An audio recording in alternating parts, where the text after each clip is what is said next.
So, good afternoon everyone. Magandang buhay po sa lahat. At may i-unboxing na naman tayo na parcel natin, mga idol. At yun na nga, shoutout muna sa ating mga kaibigan dyan, sa ating mga bagong subscribers dyan. Maraming salamat po sa inyong suporta sa panonood ng ating vlog. Maraming salamat po mga idol. Shoutout sa inyong lahat. Ngunit bago ang lahat ay kung bago ka sa ating channel ay paki-subscribe naman, paki-share na rin ang ating video. At huwag mong kalimutang pindutin ang notification bell para updated ka sa ating mga videong i-upload pa mga idol. So, bago ang lahat mga idol ay mag-intro muna tayo. Intro, pasok!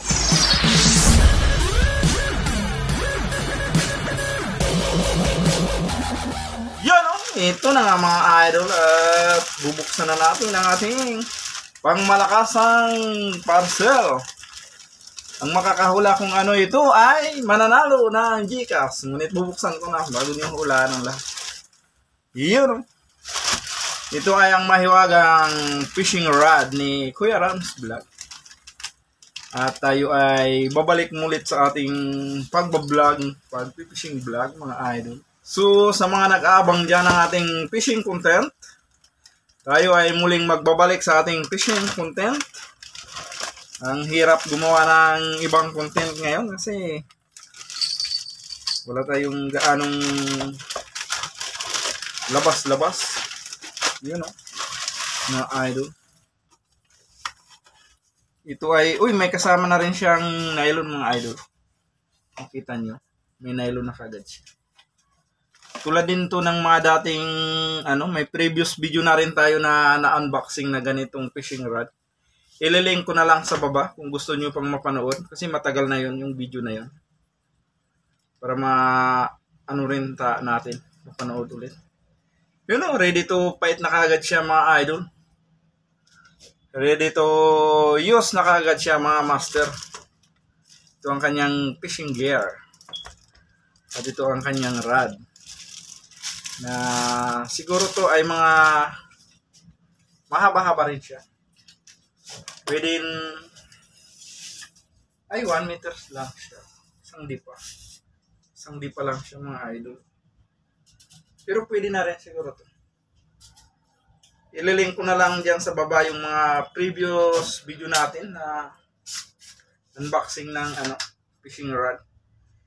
Victory 180 Tura.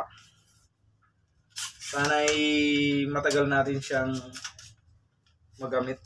At ito ang kanyang mga accessories. Shout out diyan sa mga viewers natin sa Agutaya, Palawan. Yung mga matalik nating viewers diyan, mga idol. Accessories po ng ating fishing rod. May kasama na rin siyang fishing hook, 5 piraso. Yan mga idol.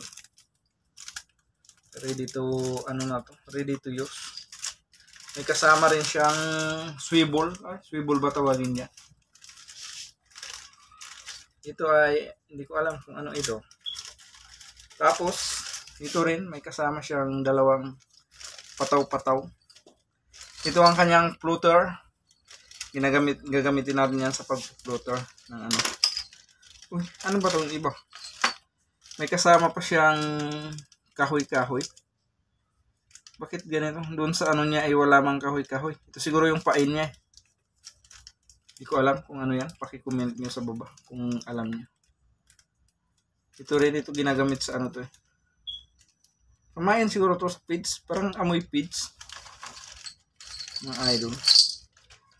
Marami siyang Yun ang maganda dito mga idol.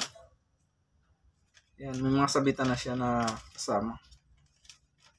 At may extra siyang swivel na dalawa. Yan, dalawang swivel. Ito ang kanyang pakiring-kiring mga idol. Para isasabit natin to doon sa dulo pagka may huli na. Yan, ganyan, i-clip lang siya dito sa dulo. So, pagka of course, siyempre, pagka nakahuli na yan.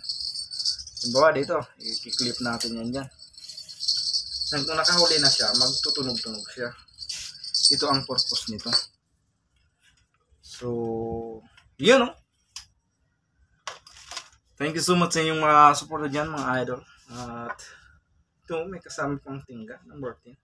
Gusto ko lang talaga ganito. So, hindi natuloy yung hindi natuloy yung order ko na na tawag dito, yung fishing lure.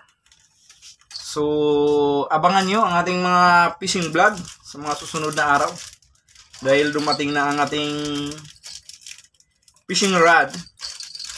Need na natin na sisimulan ang ating another content. Babalik tayo sa pagpipishing. May content na tayo na pagpipishing before nung hindi pa tayo monetize. Pero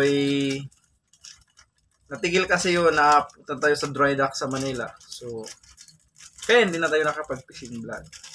At ngayon ay muli natin susubukan dito sa Siargao ang pagpipishing natin dito.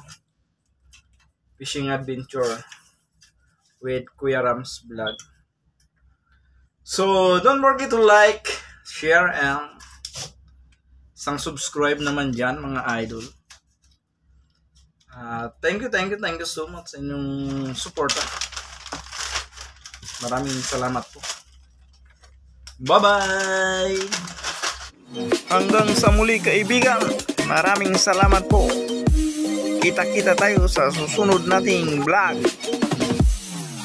Keep safe always. Thank you. Goodbye.